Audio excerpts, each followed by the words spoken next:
Hey guys, welcome to our new video. Hyderabad സീരീസിലെ Ramoji film സിറ്റിയുടെ part 3 video ആണിത്.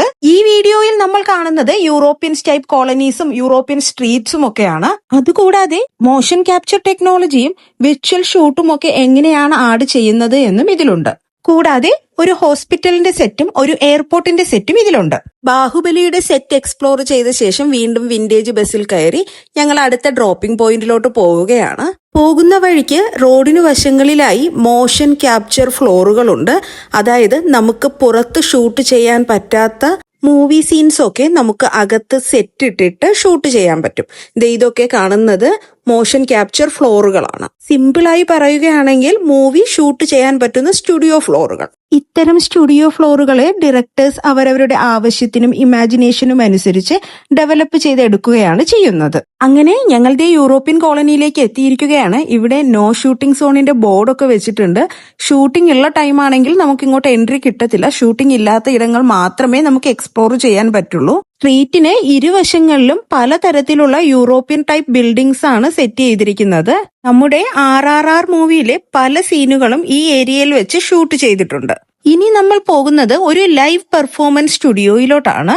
ഇവിടെ ഇവർ മോഷൻ ക്യാപ്ചർ ടെക്നോളജിയും വിർച്വൽ ഷൂട്ടും ഒക്കെ എങ്ങനെയാണ് ചെയ്യുന്നത് എന്ന് നമുക്ക് കാണിച്ചു തരുന്നുണ്ട്. ഇതിനകത്തുള്ള ഷോകൾക്കൊന്നും നമ്മൾ സെപ്പറേറ്റ് ടിക്കറ്റ് എടുക്കേണ്ട ആവശ്യമില്ല.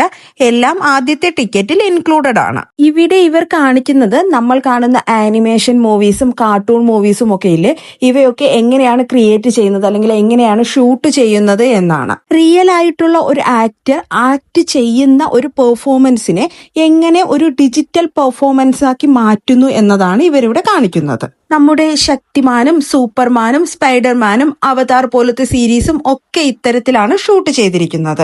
റിയൽ പ്ലേസിൽ വെച്ചല്ലാതെ ഒരു സ്റ്റുഡിയോയ്ക്കുള്ളിൽ വെച്ച് തന്നെ നമുക്ക് കംപ്ലീറ്റ് ഷൂട്ടിംഗ് കവർ ചെയ്യാൻ പറ്റുന്ന രീതിയിലുള്ള ടെക്നോളജീസ് ആണ് ഇവ.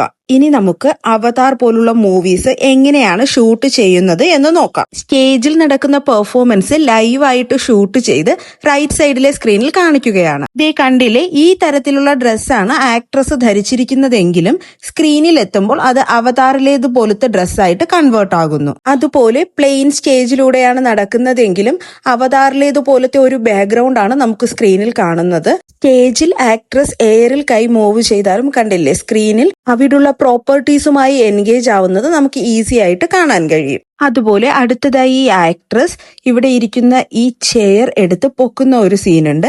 ഇവർ ചെയർ ആണ് പൊക്കുന്നതെങ്കിലും നമുക്ക് സ്ക്രീനിൽ കാണുന്നത് വലിയൊരു പാറ എടുത്ത് പൊക്കുന്നതായിട്ടാണ്. കണ്ടോ, ഇപ്പൊ ഈ ചെയർ പൊക്കുമ്പോൾ ഒരു കൂറ്റൻ പാറ ഉയർത്തുന്നതായിട്ടാണ് നമുക്ക് സ്ക്രീനിൽ കാണുന്നത്. ഇത്തരത്തിലുള്ള ടെക്നോളജീസ് ഉപയോഗിച്ചാണ് നമ്മൾ കാണുന്ന എല്ലാ അനിമേഷൻ മൂവീസും ഉണ്ടാക്കിയിരിക്കുന്നത്. സ്ക്രീനും സ്റ്റേജും തമ്മിലോ അതിലെ പ്രോപ്പർട്ടീസ് തമ്മിലോ അല്ലെങ്കിൽ അഭിനയിക്കുന്ന റിയൽ ആർട്ടിസ്റ്റും നമ്മുടെ ആനിമേഷൻ ക്യാരക്ടറും തമ്മിലോ എന്തെങ്കിലും ബന്ധം നമുക്ക് കാണാൻ കഴിയുമോ? എന്നിട്ടും എത്ര ബ്യൂട്ടിഫുൾ ആയിട്ടാണ് അവർ ഇത് ക്രിയേറ്റ് ചെയ്തെടുക്കുന്നത്.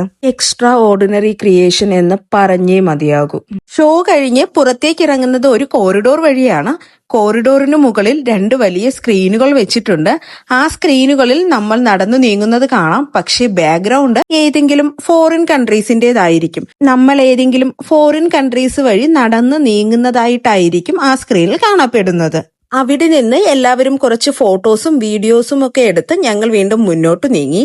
പുറത്തിറങ്ങുമ്പോൾ വീണ്ടും യൂറോപ്യൻ സ്റ്റൈൽ ബിൽഡിംഗ്സ് തന്നെയാണ്. വിന്റർ ഫെസ്റ്റിവൽ നടക്കുന്നത് കാരണം എവിടെയും വിന്റർ തീമാണുള്ളത്. അതുപോലെ തന്നെ എല്ലാ വീട്ടിനു മുന്നിലും സ്നോമാൻ ഒക്കെ ഉണ്ട്. ഒത്തിരി ഫോട്ടോ പോയിന്റുകളും അറേഞ്ച് ചെയ്തിട്ടുണ്ട്.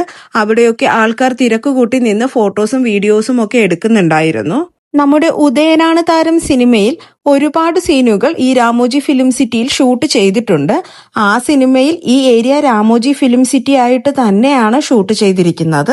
കാരണം അത് മൂവി ഷൂട്ടിങ്ങിനെ അടിസ്ഥാനമാക്കി എടുത്തിരിക്കുന്ന ഒരു സിനിമയാണല്ലോ. ഫിലിം സിറ്റിക്കുള്ളിൽ പലയിടത്തും ഇത്തരത്തിൽ DJ ഫ്ലോറുകൾ സെറ്റ് ചെയ്തിട്ടുണ്ട്.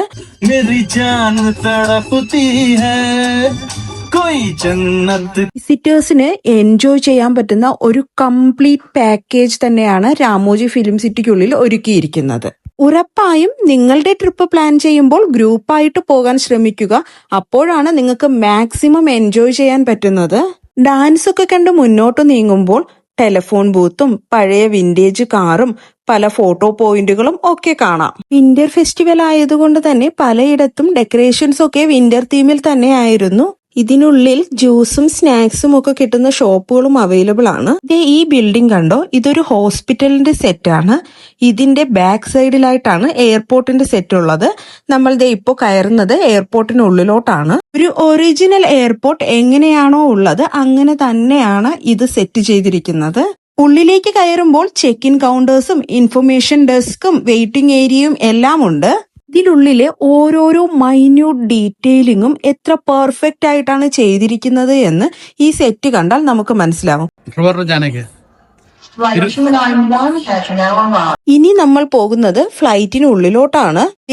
ഈ സ്റ്റെയേഴ്സ് വഴി മുകളിൽ കയറിയാലാണ് നമുക്ക് ഫ്ലൈറ്റിനുള്ളിലേക്ക് എത്താൻ കഴിയുക. ഇത് കണ്ടോ, ഫ്ലൈറ്റിന്റെ ഇന്റീരിയർ ഒക്കെ എത്ര പെർഫെക്റ്റ് ആയിട്ടാണ് ചെയ്തിരിക്കുന്നതെന്ന്. ആരെങ്കിലും പറയോ ഇത് സെറ്റ് ഇട്ടേക്കുന്നതാണെന്ന്? അടിപൊളിയല്ലേ? ഫ്ലൈറ്റിൽ നിന്നിറങ്ങിയിട്ട് അടുത്ത ഡ്രോപ്പിംഗ് പോയിന്റിലേക്ക് എത്താൻ നമുക്ക് ബസ് ബോർഡിംഗ് പോയിന്റിലേക്ക് പോകണം. അപ്പോ വീഡിയോ ഇഷ്ടപ്പെട്ടാൽ ലൈക്ക് ചെയ്യാൻ മറക്കരുത്. And stay tune for next part. Bye bye.